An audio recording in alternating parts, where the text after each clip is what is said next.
Vamos falar agora da teoria do consumidor, né?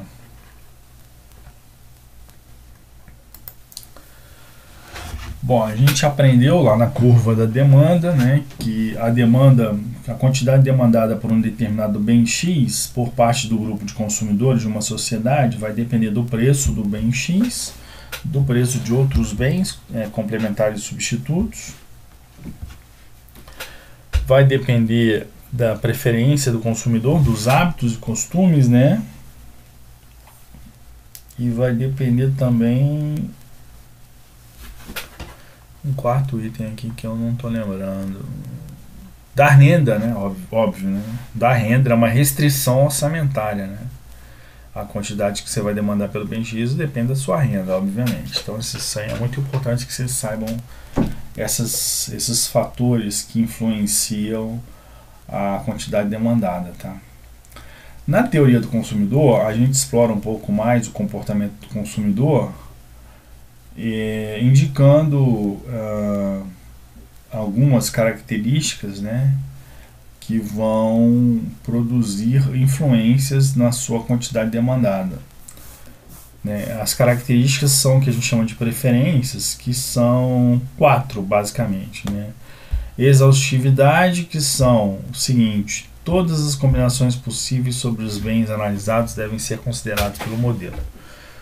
Todas as quantidades possíveis. O que vai delimitar essas quantidades possíveis, né? Essas combinações possíveis?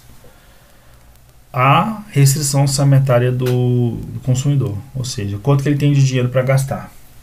E aí você vai ver as cestas de bens, no caso aqui, bens A e B somente, a cesta composta, né, vão variar as composições de bens A e B, todas as possibilidades serão esgotadas.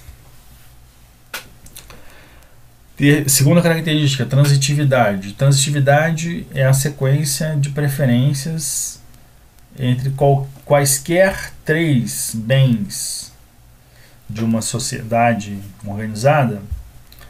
Você vai ter preferências no consumo desses 3 bens, preferências diferenciadas. Isso significa dizer que você pode ranquear esses 3 bens e dizer o seguinte: se você prefere A em detrimento a B e prefere B em detrimento a C, consequentemente você vai preferir A em detrimento a C. Simples assim. Esse é o conceito de transitividade. Terceiro conceito, não saciedade. Significa dizer que o consumidor, se não tiver nenhuma restrição orçamentária, ele cada vez mais vai ter preferências por quantidades maiores de todos os bens que estão disponíveis na sociedade.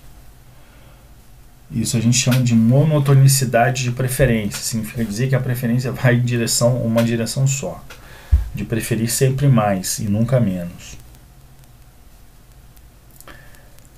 A questão importante da convexidade, que significa dizer que as preferências do consumidor,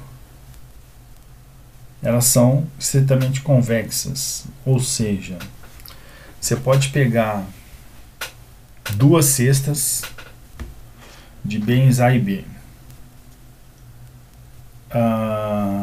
Essas cestas estão no mesmo nível de preferência de um determinado consumidor, ou seja, adquirir a cesta A ou a cesta B para ele não faz a menor diferença. A preferência é igual. Né? Nessa situação, você pode dizer que qualquer cesta, o que é a convexidade? Qualquer cesta que represente a combinação entre as duas é preferível a elas. Ou seja, todos os pontos de uma reta que liga 2 preferências estarão dentro da curva de preferência do consumidor. Serão preferidas as cestas A e B. Aqui a curva de indiferença. Por que eu falo convexidade? Porque se eu fizer a combinação linear entre A e B, todos os pontos entre A e B, que vão estar numa reta, vão ser preferíveis a você consumir a cesta A ou a consumir a cesta B, indistintamente. Ou seja, você tem preferências por cestas que estão à direita de A e B. Na linha, o que eu tenho é justamente a indiferença, a famosa curva de indiferença, ou seja, para mim não faz diferença, eu posso adquirir tanto A quanto B. Eu posso criar C como sendo um ponto aqui, e eu vou dizer, e C' aqui, C e C' também pode-se entender que elas estão na mesma curva de indiferença, ou seja, não faz diferença você comprar C ou comprar C', tá bom? Quanto mais para a direita você tem uma curva de indiferença, mais preferíveis aquelas cestas são em relação às da esquerda.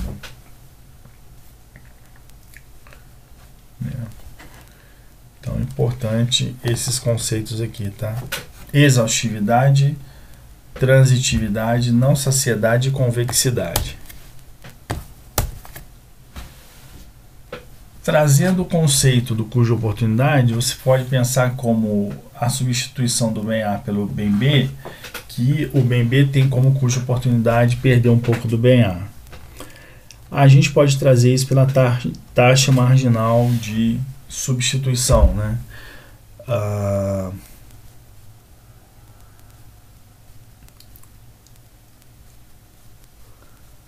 Você tem aí que é a derivada no ponto, né? A taxa marginal é a inclinação da reta tangente que passa naquele ponto. E a função utilidade é uma função que atribui um número, né? Que é uma função ordenada das preferências do consumidor. Quais são as características básicas? Se o consumidor é diferente entre duas taxas, o número abatido não será o mesmo para ambas. Caso prefiram a relação, caso ele prefira uma em relação à outra, o número seguirá na mesma tendência. O conceito de custo de oportunidade, né? A famosa reta de restrição orçamentária.